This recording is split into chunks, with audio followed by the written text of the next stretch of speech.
Ma femme a vidé le compte d'épargne universitaire de notre fils et a disparu avec son petit ami. J'étais anéanti, debout dans notre cuisine, fixant un relevé bancaire qui affichait 0 là où il aurait dû y avoir 95 000 euros. Mais alors mon fils de 10 ans m'a regardé avec ce sourire étrange et a dit « Papa, c'est bon, j'ai tout arrangé ». 2 jours plus tard, ma femme a appelé en panique absolue et ce que mon fils avait fait a tout changé. Je m'appelle Pierre Dubois. J'ai 40 ans et jusqu'à il y a 3 mois, je pensais avoir une assez bonne maîtrise de ma vie. Je dirigeais un petit cabinet comptable dans la banlieue de Lyon. Rien de luxueux, mais un travail régulier qui payait les factures, et même plus. Ma femme Céline était assistante dentaire. Elle travaillait à temps partiel dans le cabinet du docteur Moreau dans le centre-ville. Nous avions notre fils Lucas, qui venait d'avoir 10 ans au printemps dernier. Un gosse intelligent, parfois trop pour son propre bien. Le matin où tout s'est écroulé a commencé comme n'importe quel mardi. J'ai préparé le petit déjeuner de Lucas, des œufs brouillés et des tartines pendant que Céline se dépêchait de se préparer pour le travail. Elle était distante ces derniers temps, toujours sur son téléphone, prenant des appels dans d'autres pièces, restant tard au bureau pour des inventaires qui ne semblaient jamais se terminer. J'avais remarqué, mais je ne voulais pas croire ce que mon instinct me disait. Si vous trouvez cette histoire intéressante jusqu'à présent, prenez un moment pour vous abonner à la chaîne. Cliquez sur le bouton « J'aime » et laissez un commentaire ci-dessous sur une fois où quelqu'un en qui vous aviez confiance vous a trahi. Votre soutien nous aide à vous apporter plus d'histoires comme celle-ci. Lucas était inhabituellement silencieux ce matin-là, poussant ses œufs dans son assiette au lieu de les manger. Il n'arrêtait pas de regarder entre sa mère et moi avec cette expression bizarre, comme s'il savait quelque chose que j'ignorais. Les enfants captent des choses que les adultes pensent cachées. J'aurais dû faire plus attention à ce regard. Céline a pris son sac et ses clés, me regardant à peine. Je rentrerai tard ce soir. Le docteur Moreau a besoin d'aide pour des problèmes de facturation. Encore ? Ai-je demandé, essayant de garder ma voix neutre. C'est mon travail, Pierre. Son ton était sec, défensif. Il faut bien que quelqu'un aide à payer pour les études de Lucas. La mention des études de Lucas m'a serré la poitrine. Nous économisions depuis sa naissance, mettant de l'argent de côté chaque mois. Les cadeaux d'anniversaire des grands-parents, les remboursements d'impôts, tout ce que nous pouvions épargner. La dernière fois que j'avais vérifié, il y a environ 6 semaines, nous avions 95 000 euros d'économie. Lucas n'avait que 10 ans, mais nous avions été agressifs à ce sujet, sachant combien les études supérieures coûteraient en 2034. Après le départ de Céline, Lucas a finalement pris la parole. « Papa, je peux te montrer quelque chose sur ton ordinateur ?»« Bien sûr, mon grand. Qu'est-ce qui se passe ?» Il m'a mené à mon bureau à domicile, s'est installé dans ma chaise et a ouvert mon portable. Ses doigts se sont déplacés sur le clavier avec une confiance surprenante. Lucas avait toujours été doué avec la technologie, s'était appris les bases de la programmation avec des vidéos YouTube, passait des heures sur sa tablette à travailler sur des projets que je ne comprenais pas entièrement. « Je dois te montrer quelque chose », a-t-il dit, sa voix sérieuse d'une manière qui le faisait paraître beaucoup plus âgé que 10 ans. « Mais tu dois me promettre de ne pas te fâcher contre moi. »« Lucas, qu'est-ce que tu as fait ?» Il a ouvert un dossier sur mon bureau que je n'avais jamais vu auparavant, intitulé « Les secrets de maman ». À l'intérieur se trouvaient des captures d'écran, beaucoup, des messages textes entre Céline et quelqu'un nommé Julien Martel. Les messages m'ont donné la nausée. Ils se voyaient depuis 8 mois, planifiaient un avenir ensemble, parlaient d'endroits où ils voulaient voyager une fois qu'ils auraient assez d'argent. « Comment as-tu obtenu ça ?» ai-je demandé, ma voix à peine audible. Maman laisse son téléphone sur le plan de travail de la cuisine quand elle prend sa douche, a dit Lucas d'un ton factuel. J'ai téléchargé une application de sauvegarde qu'elle ne connaît pas. Tout ce qu'elle envoie comme message est copié dans un dossier cloud auquel j'ai accès. Je fixais mon fils de 10 ans, ce gamin qui regardait encore des dessins animés et jouait avec des Legos, qui menait apparemment une surveillance sur sa propre mère depuis des mois. Lucas, c'est... Continue de regarder, papa. Il a fait défiler vers d'autres captures d'écran. C'était celle de l'application bancaire de Céline. Des transactions que je n'avais jamais autorisées. Des virements de notre compte d'épargne commun vers un compte à son nom uniquement. Les dates remontaient à 6 mois. De petites sommes d'abord, 500 € ici, 10 000 € là, puis de plus gros montants, 7 500 €, 11 000 €, 18 000 €. Elle vole de l'argent du compte d'épargne pour les études, a dit Lucas tranquillement. J'ai remarqué ça il y a 3 mois quand j'ai utilisé ton portable et que ton application bancaire était encore connectée. Je trace chaque virement depuis. Mes mains tremblaient en faisant défiler les preuves que mon enfant avait collectées. Céline avait systématiquement vidé le compte d'épargne universitaire de notre fils, transférant 95 000 € sur 6 mois vers son compte privé. Le dernier virement avait eu lieu il y a 2 jours. Le solde affichait maintenant 32 €. « Pourquoi ne me l'as-tu pas dit ?» ai-je demandé. Les yeux de Lucas se sont remplis de larmes. Je ne voulais pas que ce soit vrai. Je continuais à espérer que maman s'arrêterait, qu'elle économisait peut-être ailleurs pour une surprise ou quelque chose comme ça. Mais ensuite, j'ai lu ses messages avec Julien sur l'achat de billets d'avion pour le Portugal, et j'ai su qu'elle nous quittait. J'ai serré mon fils dans mes bras, ce brave petit gamin qui portait ce terrible secret, essayant de nous protéger tous les deux de la vérité. Nous sommes restés assis là, longtemps, et je ne savais pas quoi dire. Comment expliquer à un enfant que sa mère avait choisi l'argent et un autre homme plutôt que sa propre famille? La porte d'entrée s'est ouverte de manière inattendue. Céline est revenue et je pouvais entendre ses pas se diriger vers la cuisine. Lucas et moi avons échangé un regard et j'ai rapidement fermé l'ordinateur portable. « Pierre » a appelé Céline. « J'ai oublié mon badge de travail. Il faut que je le récupère vite. » Je suis sorti pour la retrouver, essayant de garder une expression neutre. Elle fouillait dans son sac. Elle ne m'a même pas regardé. « Tout va bien ?» a-t-elle demandé distraitement. « Très bien », ai-je réussi à dire. Lucas et moi on travaillait juste sur ses devoirs. Elle a trouvé son badge, a regardé sa montre. « Il faut vraiment que j'y aille. À ce soir, peut-être. » Après son départ, Lucas a tiré sur ma manche. « Papa, j'ai fait autre chose. »« Qu'est-ce que tu veux dire ?» Il a ouvert un autre dossier sur l'ordinateur portable. Celui-ci était intitulé « Plan B ». À l'intérieur se trouvaient d'autres fichiers, des documents que je ne pouvais pas identifier immédiatement. Après avoir découvert ce que maman faisait, j'ai commencé à apprendre sur la fraude financière, a expliqué Lucas, sa voix prenant cette qualité trop adulte encore. J'ai regardé plein de vidéos sur la protection de l'argent et la sécurité numérique. Et j'ai trouvé quelque chose d'intéressant. Il a ouvert un document PDF. C'était un relevé bancaire, mais pas le nôtre. Le compte appartenait à Céline Dubois, son compte privé où elle avait transféré notre argent. Le solde actuel affichait 91 032 €. « C'est le compte secret de maman », a dit Lucas. « Mais voilà le truc, papa. Il y a 3 jours, j'ai fait quelque chose. » Mon estomac s'est serré. « Lucas, qu'est-ce que tu as fait ?»« J'ai créé un portefeuille de crypto-monnaie, » a-t-il dit, ouvrant un autre écran. Puis, j'ai utilisé l'ordinateur portable de maman quand elle dormait et j'ai accédé à son compte bancaire. Elle garde tous ses mots de passe dans une application de notes sur son téléphone et j'avais déjà accès à ça. J'ai initié un virement de son compte secret vers le portefeuille crypto. Je fixais l'écran, ne comprenant pas entièrement ce que je voyais. Des chiffres, des codes, des enregistrements de transactions. « Tu as récupéré l'argent volé ?» ai-je demandé, ne sachant pas si je devais être horrifié ou impressionné. « Techniquement, c'était notre argent, » a dit Lucas. « Elle l'a volé en premier.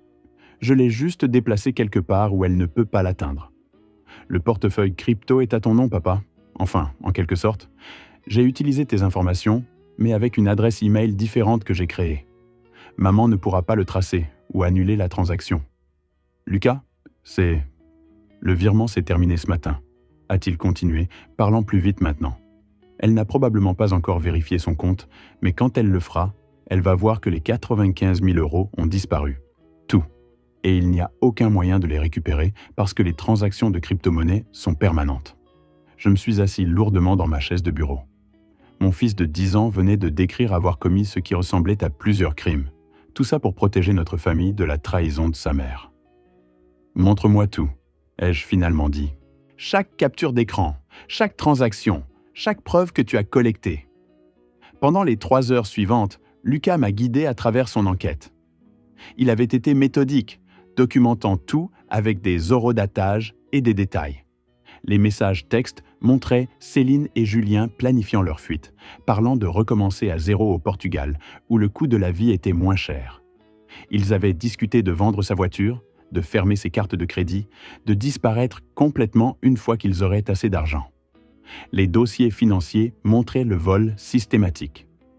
Céline avait été prudente au début, déplaçant de petites sommes, testant probablement si je remarquerais.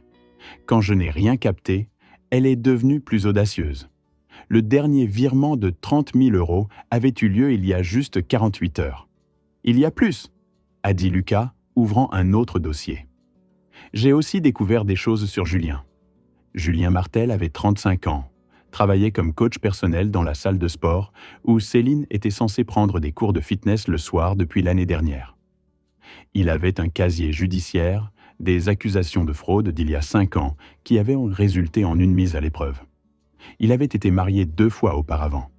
Les 2 mariages se terminant mal avec des accusations de violence financière. « Maman a un goût terrible pour les hommes », a dit Lucas avec l'honnêteté brutale que seul un enfant peut avoir. Ce soir-là, Céline est rentrée vers 21h30, plus tard qu'elle ne l'avait dit. Elle avait l'air rouge, excitée par quelque chose. Lucas et moi étions assis à la table de cuisine, tous les deux faisant semblant de travailler sur les devoirs.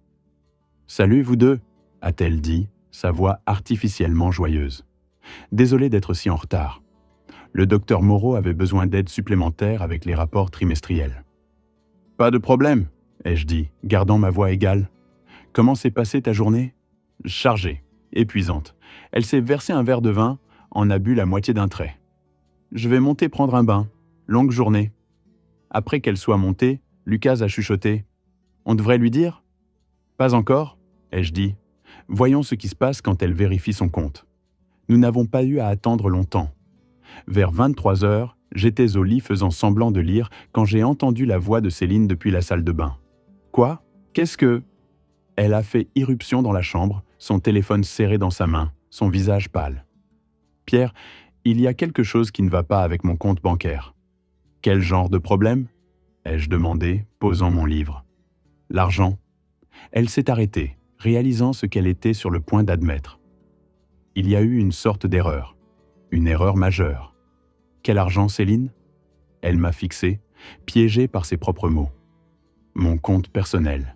Celui que j'utilise pour mes propres dépenses. Quelqu'un a volé dedans. Combien ? » Sa mâchoire s'est serrée. « Ce n'est pas vraiment ton affaire, n'est-ce pas ? C'est mon compte privé. »« D'accord, » ai-je dit prudemment. « Ton compte privé ? Celui que tu as alimenté en volant dans le compte d'épargne universitaire de notre fils ? » La couleur a complètement quitté son visage. « Je ne sais pas de quoi tu parles. »« Si, tu le sais. Lucas a trouvé toutes tes transactions, Céline. Chaque virement, chaque message avec Julien, tout. » Elle s'est assise sur le bord du lit, ses mains tremblant. « Pierre, je peux expliquer. Tu peux expliquer pourquoi tu as volé 95 000 € à ton propre enfant. Tu peux expliquer pourquoi tu prévois d'abandonner ta famille pour un bon à rien avec un casier judiciaire. » Les larmes ont commencé à couler sur son visage, mais elles ressemblaient plus à de la panique qu'au remords. « Qui a mon argent ? Où est-il allé ? La banque dit que le virement est irréversible. »« Je ne sais pas, j'ai menti. Peut-être que l'univers a le sens de la justice. »« Ce n'est pas drôle, Pierre. Cet argent était… » Elle s'est arrêtée encore. « Était quoi ? Volé en premier lieu ?» Céline s'est levée, faisant les 100 pas dans la chambre. « J'ai besoin de cet argent. Julien et moi avons des projets. Nous partons la semaine prochaine. Tout est déjà organisé. » La façon désinvolte dont elle l'a dit, comme si elle discutait de vacances plutôt que d'abandonner sa famille, a fait que quelque chose en moi a explosé. « Tu ne vas nulle part avec cet argent, » ai-je dit, « parce qu'il a disparu et je demande le divorce dès demain matin. Lucas mérite mieux qu'une mère qui lui volerait. »« Tu ne peux pas m'empêcher de voir mon fils ?» a-t-elle dit, sa voix montant. « Je ne t'empêche de voir personne. Tu as fait ton choix quand tu as choisi Julien et son fantasme portugais plutôt que ton propre enfant. » Céline a attrapé son téléphone, a commencé à passer des appels. D'abord à sa banque, exigeant qu'ils annulent la transaction, puis à Julien, sa voix hystérique en expliquant que l'argent avait disparu. Je pouvais entendre sa colère à travers le téléphone, ses accusations qu'elle avait tout gâché. Le lendemain matin, Céline était partie. Elle avait fait ses bagages pendant la nuit et était partie sans dire au revoir à Lucas. Son mot sur le plan de travail de la cuisine était bref. « J'ai besoin de temps pour réfléchir. N'essayez pas de me contacter. » Lucas a trouvé le mot quand il est descendu prendre son petit déjeuner. Il l'a lu, l'a froissé et l'a jeté à la poubelle. « Bon débarras », a-t-il dit, sa voix stable. « Lucas, elle nous a choisi lui plutôt que nous, papa. Nous sommes mieux sans elle. » Je ne pouvais pas contester cette logique, même venant d'un enfant de 10 ans. 2 jours plus tard, mon téléphone a sonné. Le nom de Céline s'est affiché sur l'écran. J'ai pensé à ne pas répondre, mais la curiosité l'a emporté. « Pierre, s'il te plaît, j'ai besoin de ton aide », a-t-elle dit sans préambule. Sa voix était désespérée, rauque d'avoir pleuré. « Qu'est-ce qui ne va pas ? Julien m'a quitté. Après la disparition de l'argent, il a dit que je ne lui servais à rien. Il n'était avec moi que pour l'argent. Et maintenant, la banque enquête sur les virements du compte d'épargne universitaire. Ils disent que ça ressemble à un détournement de fonds parce que c'était un compte de tutelle pour Lucas. Je pourrais faire face à des accusations. Je n'ai ressenti qu'une satisfaction froide. Tu devrais faire face à des accusations, Céline. Tu as volé ton propre enfant. S'il te plaît, Pierre, j'ai fait une terrible erreur, plusieurs erreurs. Mais je suis toujours la mère de Lucas. J'ai besoin d'aide. La banque veut de la documentation sur où l'argent est allé. Si je ne peux pas l'expliquer, ils impliquent la police. Ça me semble être ton problème, pas le mien. Et Lucas, tu ne te soucies pas de ce que ça lui fera si sa mère va en prison ? Ce que ça lui fera ? Lucas est celui qui a découvert ton vol. C'est lui qui nous a protégés de ta trahison. Il a montré plus de maturité en 1 semaine que toi dans toute ta vie. Silence de l'autre côté, puis tranquillement. Lucas savait. Lucas savait tout. Il a tout documenté. Il t'a regardé pendant des mois, espérant que tu t'arrêterais, espérant que tu changerais d'avis. Et quand tu ne l'as pas fait, il est passé à l'action. Quel genre d'action ? Le genre qui nous a assuré que tu ne pourrais pas détruire nos vies complètement. Autre long silence. Lucas a pris l'argent ? Lucas a 10 ans, Céline. Mais il est assez intelligent pour savoir que parfois, il faut se protéger des gens qui sont censés te protéger. J'ai besoin de lui parler. J'ai besoin d'expliquer. Il n'y a rien à expliquer. Tu as choisi un autre homme et l'argent plutôt que ta famille. Lucas comprend ça parfaitement. Il n'a pas besoin de tes explications ou de tes excuses. Pierre, s'il te plaît. Je sais que je ne le mérite pas, mais je te supplie. Aide-moi à comprendre ce qui est arrivé à cet argent. Si je vais en prison, Lucas perd sa mère. Lucas a perdu sa mère le jour où tu as décidé que Julien Martel était plus important que ton propre fils. J'ai raccroché. Le téléphone a sonné à nouveau immédiatement, mais je n'ai pas répondu. Il a sonné 17 fois de plus ce jour-là. J'ai bloqué le numéro. Ce soir-là, Lucas et moi nous sommes assis avec l'ordinateur portable encore. On doit parler de l'argent, ai-je dit. Tu es fâché ? A-t-il demandé, sa confiance d'avant s'estompant.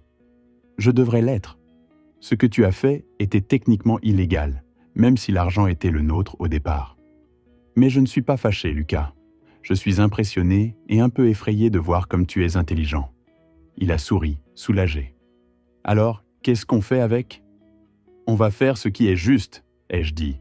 On va reconvertir cette crypto-monnaie en argent normal, la mettre dans un vrai compte de tutelle auquel moi seul peux accéder, et l'économiser pour tes études, exactement comme c'était toujours prévu. Et maman ? Et si elle revient ? Ta mère a fait son choix. Maintenant, elle doit vivre avec les conséquences. Au cours des semaines suivantes, les choses ont bougé vite. J'ai demandé le divorce, citant l'abandon et la fraude financière. Mon avocate était une femme nommée Maître Sophie Bertrand, qui avait géré plusieurs divorces avec des actifs importants et avait une réputation d'être impitoyable quand nécessaire.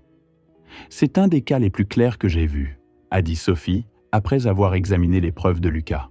« Votre femme a systématiquement volé dans un compte de tutelle, ce qui est un crime grave. Elle a aussi abandonné la famille.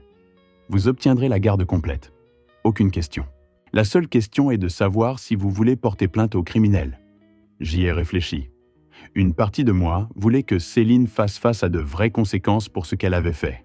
Mais une autre partie, celle qui était encore le père de Lucas, savait qu'avoir sa mère en prison l'endommagerait de façon que je ne pouvais pas prédire. Gardons cette option en réserve, ai-je dit. Si elle conteste le divorce ou essaie d'obtenir la garde, alors on porte plainte. Sinon, je veux juste qu'elle sorte de nos vies. Céline n'a pas contesté. Elle a signé les papiers de divorce sans argument, probablement parce que son avocat lui avait expliqué exactement dans combien d'ennuis elle était. Le règlement m'a donné la garde complète, la maison et tous les biens matrimoniaux. Céline n'a rien eu sauf l'accord que nous ne porterions pas plainte si elle disparaissait tranquillement. Elle a accepté le marché. Aux dernières nouvelles, elle vivait à Marseille, travaillant comme réceptionniste dans un cabinet de kinésithérapie, partageant un appartement avec 2 colocataires. Julien Martel était parti depuis longtemps, probablement passé à sa prochaine victime. Parfois, le karma fonctionne exactement comme il le devrait. Lucas s'est adapté étonnamment bien à la nouvelle normalité. Nous avons vendu la maison, trop de souvenirs, et avons déménagé dans un endroit plus petit, plus proche de son école. J'ai réduit mes heures de travail pour être plus disponible pour lui. Nous avons commencé à dîner ensemble chaque soir, parlant de sa journée, ses intérêts, ses inquiétudes. Un soir, environ 2 mois après le départ de Céline, Lucas travaillait sur son ordinateur portable à la table de cuisine, pendant que je cuisinais. Il a levé les yeux soudainement et a dit « Papa, j'ai besoin de te dire quelque chose. » Mon estomac s'est serré. « Qu'est-ce que c'est ? Je n'ai pas juste déplacé l'argent pour le protéger, » a-t-il dit lentement.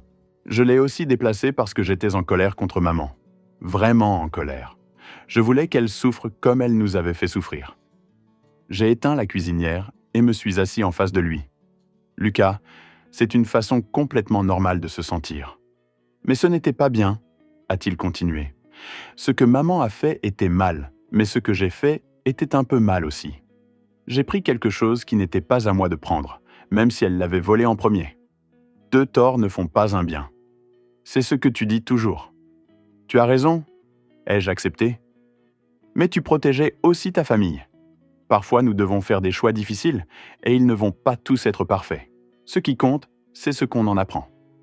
J'ai appris que je ne veux jamais être comme maman, a dit Lucas fermement. Je ne veux jamais mentir aux gens que j'aime ou leur voler ou choisir l'argent plutôt que la famille. Alors tu as appris la leçon la plus importante, ai-je dit. Et Lucas, je suis fier de toi. Pas pour ce que tu as fait avec l'argent, mais pour comment tu as géré la découverte de la vérité. Beaucoup d'enfants se seraient effondrés. Tu es resté fort.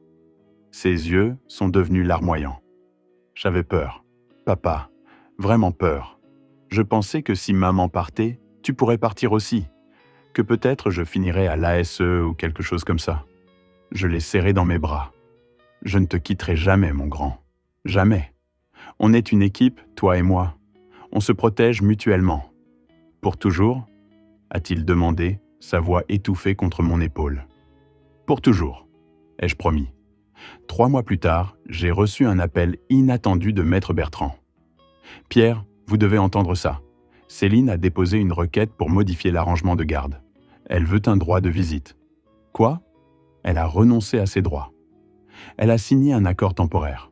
Légalement, elle peut demander une modification après 6 mois. Son avocat argue qu'elle a terminé une thérapie de gestion de la colère et des conseils financiers. Ils disent qu'elle est une personne changée qui mérite une relation avec son fils. Absolument pas, ai-je dit. Elle l'a abandonné, Sophie. Elle lui a volé. Je sais, et nous avons toute la documentation pour le prouver. Mais un juge pourrait quand même accorder des visites supervisées. Les tribunaux favorisent généralement le maintien des relations parentales quand c'est possible. Je me sentais malade. Après tout ce que Céline avait fait, après tous les progrès que Lucas avait faits, maintenant elle voulait revenir dans sa vie. « Qu'est-ce que Lucas veut ?» a demandé Sophie. C'était la question, n'est-ce pas ? J'avais été si concentré sur la protection de Lucas que je ne lui avais pas demandé ce qu'il voulait réellement. Ce soir-là, je l'ai mis au courant et j'ai expliqué la situation. Lucas a écouté attentivement, son visage sérieux. « Qu'est-ce que tu en penses ?» ai-je demandé. « Tu veux voir ta mère ?» Il est resté silencieux longtemps. Je peux te demander quelque chose d'abord? N'importe quoi. Si je dis oui, tu seras fâché contre moi? Et si je dis non, ça fera de moi une mauvaise personne? Lucas, aucune réponse ne ferait de toi quelqu'un de mauvais ou ne me mettrait en colère. C'est ton choix. Tes sentiments comptent plus que tout le reste. Il a mâchonné sa lèvre, réfléchissant. Je ne sais pas si je veux la voir. Une partie de moi s'ennuie de maman, comme elle était avant Julien.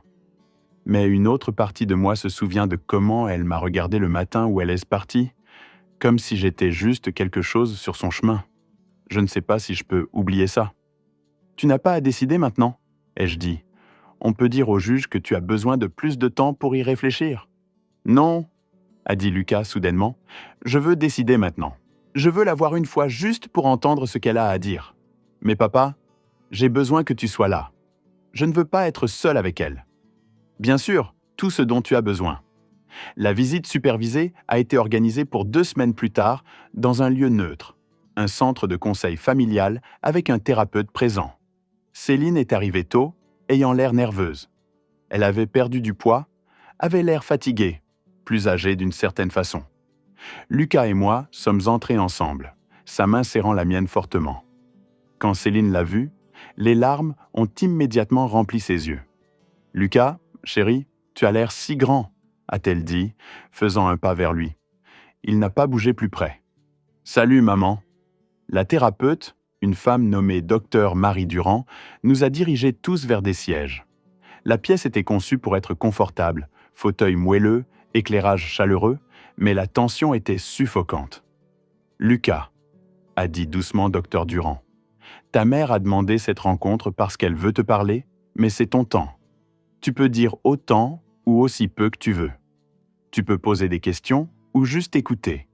Tout ce qui te semble juste. » Lucas a regardé sa mère. « Pourquoi es-tu parti ?» La contenance de Céline s'est immédiatement fissurée. « J'ai fait des choix terribles, mon chéri. Je me suis trompé sur ce qui importait. Je pensais vouloir quelque chose de différent, quelque chose d'excitant. Mais j'avais tort. Si tort. Tu as pris l'argent pour mes études ?» a dit Lucas platement. « Tu allais quitter le pays et ne plus jamais me revoir. Je sais. Je sais que j'ai fait ces choses et je le regretterai pour le reste de ma vie. J'étais égoïste et cruel, et tu méritais tellement mieux. Est-ce que tu m'as déjà aimé ?» La question a été posée avec une telle honnêteté simple que ça m'a brisé le cœur. « Bien sûr que je t'aime », a dit Céline, tendant la main vers lui. « Je t'ai toujours aimé. J'ai juste perdu mon chemin pendant un moment, mais je reçois de l'aide maintenant. Je vois un thérapeute, je prends des médicaments pour la dépression que je ne savais pas avoir. J'essaie de devenir la mère que tu méritais depuis le début. » Lucas s'est reculé de sa main tendue. « Mais tu n'es pas encore cette mère, n'est-ce pas? Tu es juste quelqu'un qui ressemble à ma maman, mais qui a fait vraiment de mauvais choix. » « Lucas, ai-je commencé, mais il a levé sa main. « Non, papa, j'ai besoin de dire ça. » Il s'est retourné vers Céline. « Tu m'as fait vraiment mal, maman, et tu as fait encore plus mal à papa. Tu nous as volés et tu nous as menti, et tu as choisi un autre type plutôt que ta propre famille. Ce n'est pas quelque chose qu'un désolé peut réparer. »« Je sais, » a chuchoté Céline, « mais peux-tu me donner une chance d'essayer? S'il te plaît, laisse-moi te montrer que je peux être meilleur. » Lucas m'a regardé, puis Docteur Durand, puis sa mère. « Peut-être un jour, mais pas maintenant. Je ne suis pas prêt. J'ai besoin de plus de temps pour arrêter d'être en colère contre toi. » Céline a hoché la tête, les larmes coulant sur son visage. « D'accord, d'accord, c'est juste. Vas-tu y penser? À peut-être me voir encore dans quelques mois? »« Peut-être, » a dit Lucas. « Mais maman, si tu m'aimes vraiment comme tu le dis, alors respecte que j'ai besoin d'espace. Ne me pousse pas. Laisse-moi venir à toi quand je serai prêt. »« Je le ferai, » a-t-elle promis. « J'attendrai aussi longtemps qu'il faudra. » Après la session, Lucas et moi avons marché vers la voiture en silence. Une fois à l'intérieur, il a laissé échapper un long souffle. « Comment tu te sens ?» ai-je demandé. « Bizarre, » a-t-il dit. Comme si je venais de parler à une étrangère qui ressemblait à maman. « Est-ce que c'est normal ? » ?»« Tu es normal. » Elle a changé. « Lucas, les gens font ça parfois, pour le meilleur ou pour le pire. Tu as le droit de ressentir ce que tu ressens à ce sujet. Je ne pense pas vouloir la revoir pendant un moment, a-t-il dit. C'est bon? C'est plus que bon. C'est ta décision et je soutiendrai tout ce que tu choisis. Il m'a souri, ce sourire qui me rappelait qu'il n'était encore qu'un enfant malgré tout ce qu'il avait traversé. Merci papa, pour tout. Pour m'avoir cru, pour m'avoir protégé, pour ne pas partir comme elle l'a fait.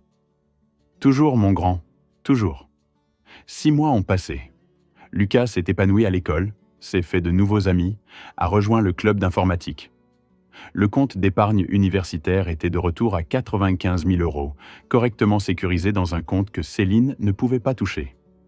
Nous y avions même ajouté de petites sommes de mon entreprise améliorée et des petits boulots de Lucas tondant les pelouses. Céline envoyait des cartes d'anniversaire et des cadeaux de Noël, toujours avec des notes demandant si Lucas était prêt à parler. Il ne l'était pas. Peut-être qu'un jour il le serait, ou peut-être qu'il ne le serait pas. Dans tous les cas, nous gérions ça ensemble. Un soir, Lucas me montrait un nouveau programme qu'il avait décrit. Quelque chose sur le cryptage de messages. En le regardant travailler, j'ai réalisé que ce que la trahison de Céline nous avait pris en confiance et innocence, elle nous l'avait rendu en force et résilience. Mon fils avait appris à 10 ans que parfois, les gens qu'on aime le plus peuvent nous blesser le plus. Mais il avait aussi appris qu'il pouvait survivre à cette blessure, qu'il pouvait se protéger et protéger les gens qui comptaient. C'étaient des leçons que la plupart des gens n'apprennent pas, avant bien plus tard dans la vie, si jamais. « Papa, » a dit Lucas, levant les yeux de son ordinateur. « Tu penses que maman va vraiment changer? Comme vraiment changer? » « Je ne sais pas, » ai-je répondu honnêtement. Certaines personnes le font, d'autres pas. Mais voici ce que je sais avec certitude. Qu'elle change ou pas n'est pas ta responsabilité. Tu n'as pas à la réparer ou lui pardonner ou la faire se sentir mieux sur ce qu'elle a fait.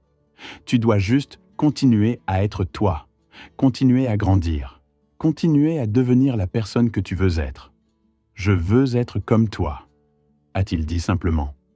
Quelqu'un qui ne s'enfuit pas quand les choses deviennent difficiles.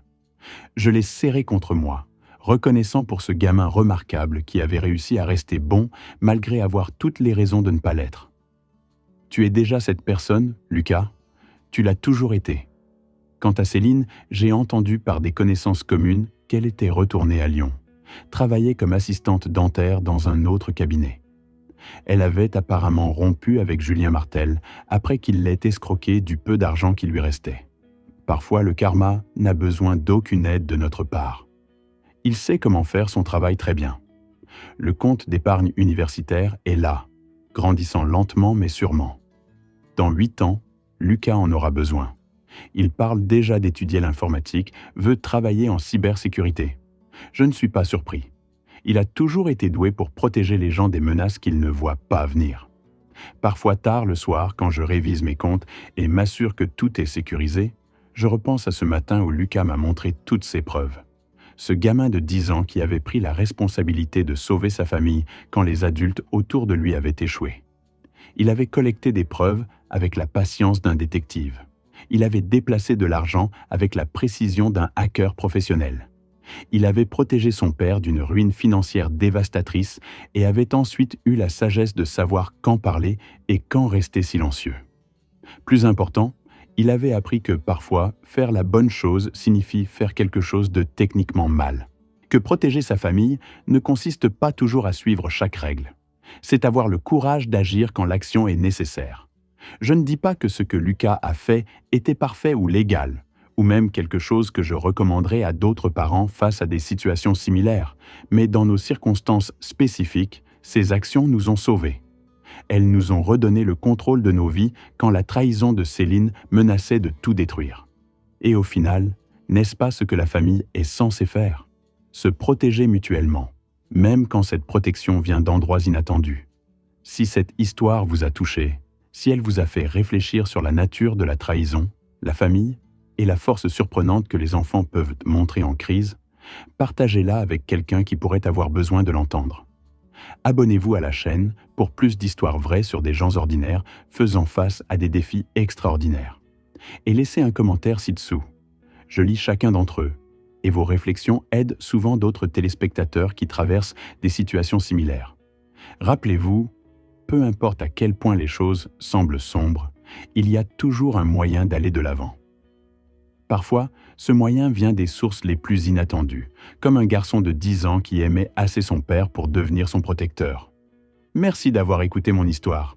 Si elle t'a touché, laisse un like, écris en commentaire ce qui t'a le plus parlé et abonne-toi à la chaîne. Beaucoup d'autres histoires arrivent. Ce n'est pas la fin de la mienne, c'est seulement le début de quelque chose de meilleur.